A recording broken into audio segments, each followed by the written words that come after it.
یہ تو دھرم کا معاملہ ہے. یہ نہ ہوا تو میرا بچہ بھوک سے مر جائے گا جمال دین. وہ کل سے بھوکا ہے اور وہ صرف حمیدہ کا دودھ مانگ رہا ہے. اسے کچھ ہو گیا تو میں بھی مر جاؤں گا جمال دین. ٹھاکر کے لہجے کی تڑپ اور سچائی نے جمال دین کو ہلا کر رکھ دیا. پھر وہ ہچکچا رہا تھا. لیکن ٹھاکر جی. پرتاپ سنگھ کے لیے وہ لمحہ بہت کڑا تھا. اس کے پرکھوں کی آن، راجپوتوں کی شان. اس نے سب کو جھٹک دیا اور جمال دین کے سامنے ہاتھ جوڑ دیے. میں تم سے بنتی کرتا ہوں جمال دین، مجھے خالی ہاتھ مت. جمال دین نے جھپٹ کر اس کے دونوں ہاتھ کھولے اور انہیں بے تابانہ چومنے لگا. ایسے نہ کریں ٹھاکر جی، ایسے نہ کہیں، وہ روتے ہوئے کہہ رہا تھا. چھوٹے ٹھاکر کے لیے ہم سب کی جان حاضر ہے. لیکن اسی لمحے حمیدہ کمرے سے نکل آئی. اب تو آپ اجازت دے دو نا جی، اب تو کوئی حرج، کوئی ڈر نہیں. مالک خود کہہ رہے ہیں. اس کے لہجے میں بے تابی تھی. ٹھیک ہے حمیدہ. ٹھاکر نے حمیدہ کے لہجے کی بے تابی محسوس کی. پھر اسے غور سے دیکھا اور حیران رہ گیا. حمیدہ کی آنکھوں میں نیند کا نشان تک نہیں تھا. یہ طے تھا کہ وہ بھی سوئی ہوئی نہیں تھی. اسے یہ بات بھی عجیب لگی کہ وہ دونوں جاگ رہے تھے. اجازت دے دو نا جمال دین، ٹھاکر نے کہا. یہ مجھ پر اپکار ہوگا تمہارا. مجھے گناہ گار نہ کریں ٹھاکر جی، یہ تو ہمارا فرض ہے، جمال دین نے گڑ گڑا کر کہا. پھر وہ بیوی سے مخاطب ہوا. جاؤ حمیدہ، تم ٹھاکر جی کے ساتھ چلی جاؤ. نہیں جمال دین، مجھے اپنی آن کا خیال بھی رکھنا ہے اور تمہاری عزت کا بھی. تم بھی اپنے بچے کو ساتھ لے کر چلو. میں نہیں چاہتا کہ کوئی اکیلی حمیدہ کو میرے ساتھ دیکھے. اور دوسری بات یہ ہے کہ یہ بات کسی کو پتہ نہ چلے کہ حمیدہ اوتار سنگھ کو دودھ پلاتی ہے. کبھی کسی کو پتہ نہیں چلے گا مالک، حمیدہ نے جلدی سے کہا. جمال دین کو ٹھاکر کا بڑا پن بہت اچھا لگا. وہ اپنی آن کی فکر کرتا تھا تو دوسروں کی عزت کا بھی اسے دھیان رہتا تھا. وہ کمرے میں گیا اور سوتے ہوئے وصال دین کو گود میں اٹھا لایا. پھر وہ گھر سے نکل آئے. راستے میں ٹھاکر نے کہا، آج جیسی بے وقت تکلیف تمہیں کبھی نہیں ہوگی. تکلیف کیسی ٹھاکر جی، یہ تو ہمارے لیے خوشی کی بات ہے، جمال دین نے کہا. ٹھاکر کو پھر اس بات کا خیال آ گیا جو اسے رہ رہ کر چبھ رہی تھی. ایک بات بتاؤ، اس نے کہا، تم دونوں اتنی رات کو جاگ کیوں رہے تھے؟ حمیدہ تو کل سے بے کل ہے ٹھاکر جی. یہ چھوٹے ٹھاکر کو دودھ پلانے کو تڑپ رہی تھی. اور جمال دین کہتے کہتے رک گیا. یہ ٹھاکر کے لیے انکشاف تھا. حمیدہ چھوٹے ٹھاکر کو دودھ پلانے کے لیے؟ اور کیا؟ بتاؤ مجھے. لیکن جمال دین چپ رہا. بتاؤ نا جمال دین، ٹھاکر اصرار کرنے لگا. آپ خفا ہو جائیں گے ٹھاکر جی، اور یہ میں نہیں چاہتا. تم بتاؤ، میں خفا نہیں ہوں گا. جمال دین چند لمحے سوچتا رہا، پھر بولا. یہ حمیدہ اس وقت غور کر رہی تھی، کہتی تھی حویلی جاؤں گی. ٹھاکر کی حیرت دو چند ہو گئی. کیوں؟ کہتی تھی اس وقت سب سو رہے ہوں گے، چپکے سے جا کر چھوٹے ٹھاکر کو دودھ پلاؤں گی، وہ بھوکے ہوں گے. ٹھاکر کے دل کو اس لمحے کچھ ہو گیا. وہ پگھلنے لگا. یہ عورت جو اس کی کچھ نہیں لگتی تھی، اس کے بچے کے لیے تڑپ رہی ہے. یہ جانتی ہے کہ اس کو کسی نے دیکھ لیا، اس کا پورا پریوار ختم کر دیا جائے گا. پھر بھی یہ کون سا جذبہ ہے؟ اس نے بڑی ممنونیت سے حمیدہ کو دیکھا. اب اس کی سمجھ میں حمیدہ کی اس وقت کی پہلی بات یاد آ گئی جو اس نے کمرے سے باہر آ کر جمال دین سے کہی تھی. اب تو اجازت دے دو نا جی، مالک خود کہہ رہے ہیں. وہ سمجھ گیا کہ حمیدہ حویلی جانے اور بچے کو چھپ کر دودھ پلانے پر اصرار کر رہی تھی، اور جمال دین جو اس بات کے نتائج سمجھتا تھا بجا طور پر اسے روک رہا تھا. لیکن کیا وہ؟ اسی لمحے جمال دین نے ٹھاکر پرتاپ سنگھ کے من میں آئی ہوئی بات اپنے منہ سے کہہ دی. یہ تو پاگل ہو رہی تھی ٹھاکر جی.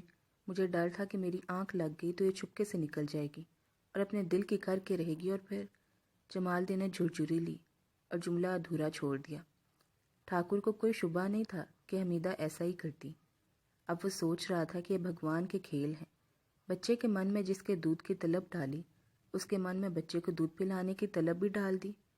اسے خوشی ہوئی کہ عورت صرف اس کے حکم کی وجہ سے اس کے بچے کو دودھ نہیں پلائے گی، بلکہ محبت سے پلائے گی. دیکھو، اس کا صلہ تو میں کیا کوئی بھی نہیں دے سکتا، مگر میں تم دونوں کا یہ اپکار ہمیشہ یاد رکھوں گا، اس نے کہا. وہ حویلی کی طرف بڑھتے رہے. پورا گاؤں نیند میں ڈوبا ہوا تھا. وہاں وہ منظر دیکھنے والا کوئی نہیں تھا، لیکن کوئی دیکھتا تو حیران ہوئے بغیر نہ رہتا اور تجسس سے بھی بچ نہ پاتا. ٹھاکر پرتاپ سنگھ اکیلا آگے آگے چل رہا تھا. اس کے پیچھے جمال دین اور حمیدہ قدم سے قدم ملائے چل رہے تھے، اور جمال دین کی گود میں ننھا وصال دین تھا۔ وہ حویلی میں داخل ہوئے، وہاں بھی سناٹا تھا۔ راہداری میں ٹھاکر رکا۔ حمیدہ، وہ رہا میرے اوتار سنگھ کا کمرہ۔ اس نے کمرے کی طرف اشارہ کرتے ہوئے کہا، تم جاؤ، جمال دین میرے ساتھ ہے، تھوڑی دیر بعد میں تمہاری خبر لینے آؤں گا۔ حمیدہ تیز قدموں سے کمرے کی طرف بڑھی، مگر تیزی کے باوجود اس کے قدموں میں ہچکچاہٹ تھی۔ ذرا آگے جا کر اس نے پلٹ کر دیکھا، ٹھاکر وہیں کھڑا اسے دیکھ رہا تھا۔ بچے کو گود میں اٹھائے جمال دین اس کے پیچھے تھا۔ ٹھاکر نے سر ہلاتے ہوئے کہا، جاؤ حمیدہ، ڈرو مت، اندر تمہارا انتظار ہو رہا ہوگا۔ حمیدہ کے کمرے میں داخل ہوتے ہی ٹھاکر پلٹا اور اپنے کمرے کی طرف چل دیا۔ آؤ جمال دین، تم میرے ساتھ چلو۔ ٹھاکرانی کے کمرے میں جو کچھ ہوا ٹھاکر پرتاپ سنگھ دیکھ لیتا تو راجپوتوں کی ایک روایت ٹوٹ جاتی، وہ یہ کہ راجپوت کبھی نہیں روتے۔ حمیدہ کمرے میں داخل ہوئی، کمرے میں روشنی ہو رہی تھی۔ ٹھاکرانی مسحری پر بیٹھی پہلو میں لیٹے بچے کو ٹکٹکی باندھی دیکھ رہی تھی۔ اس کے چہرے پر خوف جیسے جم کر رہ گیا تھا۔ اس کی محویت ایسی تھی کہ دروازہ کھلنے اور بند ہونے کی آواز سے بھی نہیں ٹوٹی۔ سلام مالکن، حمیدہ نے کہا۔ اس پر ٹھاکرانی نے چونک کر سر گھمایا۔ حمیدہ کو دیکھتے اس کی آنکھوں میں چمک پیدا ہوئی۔ آجا حمیدہ، ہم کب سے تیری راہ تاک رہے ہیں، میں اور میرا بچہ۔ اس کے لہجے میں بےتابی تھی۔ مگر سن، دروازے کی چٹکنی لگا دے پہلے۔ حمیدہ کچھ سمجھی نہیں، مگر حکم کی تعمیل کرنا اس کے خون میں شامل تھا۔ چٹکنی چڑھا کر وہ واپس آئی اور مسحری کے پاس کھڑے ہو کر ایک نظر بچے پر ڈالی۔ پھر اس نے ٹھاکرانی سے پوچھا، کیسے ہیں چھوٹے ٹھاکر؟ پوری رات پورا دن گزر گیا، بھوکا ہے میرا بچہ۔ تو جلدی سے یہاں بیٹھ جا حمیدہ۔ ٹھاکرانی نے مسحری کے پائنتی والے حصے کی طرف اشارہ کیا۔ حمیدہ کی آنکھیں پھیل گئیں۔ نہیں مالکن، یہ مجھ سے نہیں ہوگا۔ جیسا میں کہتی ہوں ویسا کر، ٹھاکرانی نے درست لہجے میں کہا۔ پھر لہجہ نرم رکھتے ہوئے بولی، جب میرے حصے کا کام کرے گی تو میری جگہ پر ہی بیٹھے گی نا۔ حمیدہ نے ٹھاکرانی کے تیور بھانپے اور سہمتے جھجکتے مسحری پر بیٹھ گئی۔ اس کے پاؤں نیچے لٹکے ہوئے تھے۔ پاؤں اوپر کر کے آرام سے بیٹھ، لگتا ہے تجھے تو دودھ بھی پلانا نہیں آتا۔ حمیدہ کو یہ بات کوڑے کی طرح لگی۔ بات غلط اور توہین آمیز بھی تھی۔ وہ اپنے وصال کو 10 ماہ سے دودھ پلا رہی تھی، اور ٹھاکرانی کہہ رہی تھی کہ اسے دودھ پلانا بھی نہیں آتا۔ مگر وہ عورت تھی، ٹھاکرانی کے اندر کا دکھ سمجھ گئی۔ وہ محروم عورت جو برسوں سے اپنے بچے کو دودھ پلانے کی آرزو کر رہی تھی، اور اب اسے بچہ بھی میسر تھا اور پلانے کے لیے دودھ بھی، لیکن اس کا بچہ اس کا دودھ پینے سے انکاری تھا۔ ایسے میں اسے حسد تو ہونا ہی تھا۔ یہ تو ممتا کی عظمت تھی کہ وہ اسے اپنے بچے کو دودھ پلانے کی اجازت دے کر اتنی بڑی شکست قبول کر رہی تھی، ورنہ عورت محبت کے معاملے میں ہمیشہ کی محرومی کو سانجے پر ترجیح دیتی ہے۔ حمیدہ مسحری پر آلتی پالتی مار کر بیٹھ گئی۔ اس نے بچے کو دیکھا، اس پر غشی کسی کیفیت طاری تھی۔ اس کی ادھ کھلی آنکھوں میں نکاہت کے سوا کچھ نہیں تھا۔ صاف پتہ چلتا تھا کہ وہ کچھ بھی نہیں دیکھ پا رہا ہے۔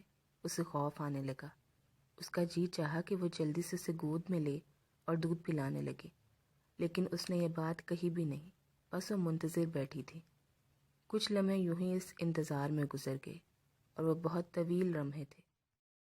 حمیدہ کو لگتا تھا کہ کسی بھی لمحے ٹھاکرانی کا ارادہ بدل جائے گا اور وہ اسے رخصت کر دے گی۔ وہ اپنے حصے کا اعزاز اسے کبھی نہیں دے گی۔ اس میں اتنی ہمت بھی نہیں تھی کہ نظریں اٹھا کر ٹھاکرانی کے چہرے کا تاثر ہی دیکھ لیتی۔ بالآخر ٹھاکرانی نے بڑی نرمی سے بچے کو اپنی گود میں اٹھایا اور جیسے خود سے بولی، بہت ہٹیلے بالک ہو راجکمار جی۔ پھر اس نے بڑی نزاکت سے بچے کو حمیدہ کی گود میں لٹا دیا۔ پھر وہ عجیب سی نظروں سے بچے کو دیکھنے لگی۔ حمیدہ کی گود کا لمس پاتے بچے کے ننھے سے وجود میں جیسے کرنٹ سا دوڑ گیا۔ اس کی ادھ کھلی آنکھیں پوری طرح کھل گئی، کمزوری کے ساتھ ہی صحیح، مگر اس کے ننھے منھے ہاتھ مچلے اور حمیدہ کے سینے کو چھونے لگے۔ حمیدہ کا دل پھٹنے لگا۔ بچہ صاف صاف دودھ مانگ رہا تھا، مگر وہ حکم کی منتظر تھی۔ معاملے کی نزاکت اور راجپوتوں کی آن دونوں کو سمجھتی تھی۔ بغیر حکم کے وہ دودھ کیسے پلاتی؟ وہ نظریں جھکائے بیٹھی رہی۔ ٹھاکرانی نے بھی بچے کا کیمیاوی رد عمل دیکھا۔ اس کا ہاتھ بے ساختہ اپنے سینے کی طرف لپکا۔ ہے بھگوان، اس نے دل ہی دل میں کہا۔ میرا پت تو سب کچھ جانتا ہے، پھر یہ اس طرح مجھے کیوں نہیں چھوتا؟ اور یہ انجان ناری، اس نے حقارت سے سوچا، اور وہ بھی دوسرے دھرم کی، اس سے کیسے لپٹ رہا ہے؟ ایک دم سے رکابت کی آگ بھڑک اٹھی، آگ بھی ایسی کہ ٹھاکرانی کو کبھی اس سے واسطہ ہی نہیں پڑا تھا۔ اس کا جی چاہا کہ بچے کو اپنی گود میں اٹھا لے اور حمیدہ کو دھکے دے کر کمرے سے نکال دے، مگر فوراً یہ خیال بھی آ گیا کہ بچے کی زندگی خطرے میں ہے۔ مگر اس لمحے اسے حمیدہ سے نفرت، شدید نفرت محسوس ہو رہی تھی، اور اس نفرت کو اظہار کی ضرورت بھی تھی، ورنہ ٹھاکرانی کو کچھ ہو جاتا۔ چنانچہ اس نے اس نفرت کو کسی اور طریقے سے نکالا۔ میں نے بچے کو تیری گود میں اس کا منہ دیکھنے کے لیے نہیں دیا حمیدہ، دودھ کیوں نہیں پلاتی اسے؟ اسے نفرت بھرے لہجے میں کہا۔ حمیدہ اس کی منتظر تھی، نفرت سے سہم کی، مگر حکم تو ہوا۔ شاید کوئی بھی انسان دو متضاد کیفیات کے درمیان اس قدر برابری سے تقسیم نہیں ہوا ہوگا جیسا اس وقت ٹھاکرانی ہوئی تھی۔ اس کے منقسم وجود کا ایک حصہ اس پر مصر تھا کہ وہ دودھ پیتے بچے کو چھوڑ کر کمرے سے نکل جائے، کیونکہ جو کچھ ہو رہا تھا وہ اسے دیکھنا بلکہ سننا بھی نہیں چاہتی تھی، اور منقسم وجود کا حصہ وہی سب کچھ دیکھنے اور سننے پر اصرار کر رہا تھا۔ پہلا حصہ اس کے اندر کی عورت کے قبضے میں تھا، اور دوسرا اس کے اندر کی ماں کے تصرف میں تھا۔ رکابت کی آگ میں جلتی ہوئی عورت کے لیے بچہ اس کا محبوب تھا جو اس سے بے وفائی کر رہا تھا۔ وہ اس کی مسرت بھری چہکاریاں سننا نہیں چاہتی تھی، وہ اس کی بےتابیاں دیکھنا نہیں چاہتی تھی، جبکہ ماں اپنے بچے کی پہلی سچی خوشی کے اظہار کے ایک ایک لمحے کو اپنی یادداشت پر نقش کر لینا چاہتی تھی۔ اس جنگ میں ماں کو ہی جیتنا تھا، اور وہ جیت گئی۔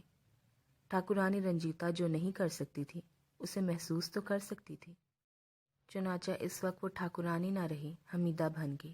اب وہ اپنے بچے کو دودھ پلا رہی تھی، اور وہ محبت ہی محبت تھی، مامتا ہی مامتا۔ رکابت کی آگ سلٹ پڑ گئی۔ خود سے بھی کوئی رکابت کرتا ہے؟ ننھا ٹھاکر بے سدھ ہو کر سو گیا۔ پیٹ بھرنے کی لذت اسے پہلی بار ملی تھی۔ سکون صرف ننھے بچے کو نہیں ہوا تھا، سکون تو شاید اس کمرے میں مینا کی طرح برسا تھا۔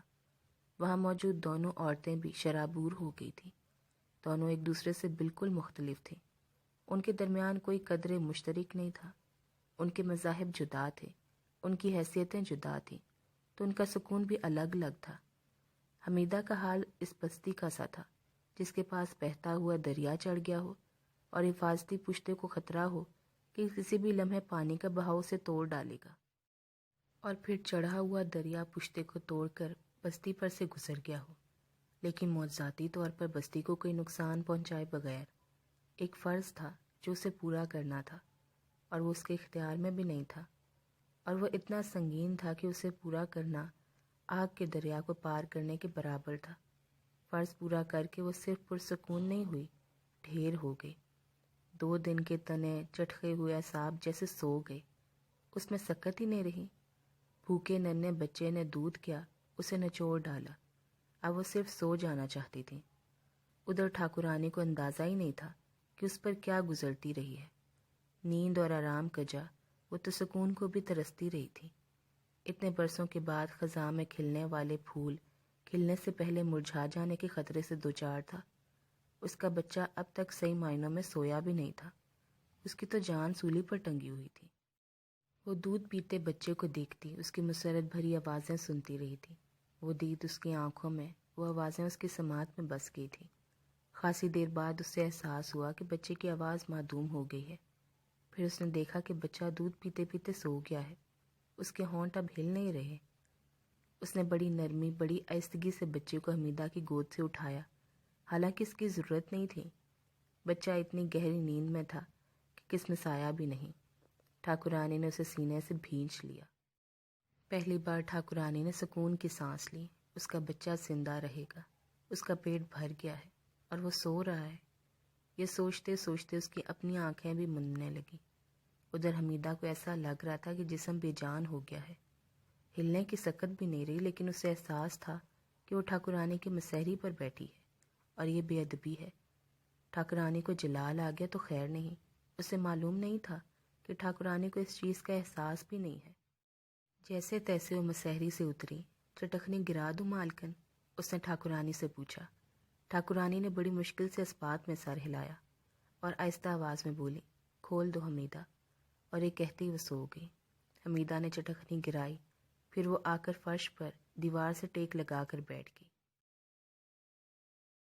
جمال الدین نے ٹھاکر کی خوابگاہ جیسی کوئی جگہ خواب میں بھی نہیں دیکھی تھی، اور وہ مسحری تو اتنی بڑی تھی کہ اس پر گاؤں کے آدھے لوگ سو سکتے تھے۔ اپنے بیٹے کو یہاں لٹا دے جمال الدین، ٹھاکر نے مسحری کی طرف اشارہ کرتے ہوئے کہا۔ جمال الدین کے چہرے پر ہوائیاں اڑنے لگیں۔ یہ کیسے ہو سکتا ہے ٹھاکر جی؟ کیوں نہیں ہو سکتا؟ یہ سوتے میں پیشاب بھی کر سکتے ٹھاکر جی۔ ایک لمحے کو ٹھاکر کے اس خیال سے گھن آئی، مگر فوراً اس کے اندر سے کسی نے للکار کر کہا، اس بچے کے حصے کا دودھ جیون بن کر تیرے پتر کو مل سکتا ہے، لیکن یہ تیرے بستر کو گندا کرنے کا حق نہیں رکھتا ٹھاکر۔ ٹھاکر نے جھرجھری سے لی اور تحکمانہ لہجے میں جمال الدین سے کہا،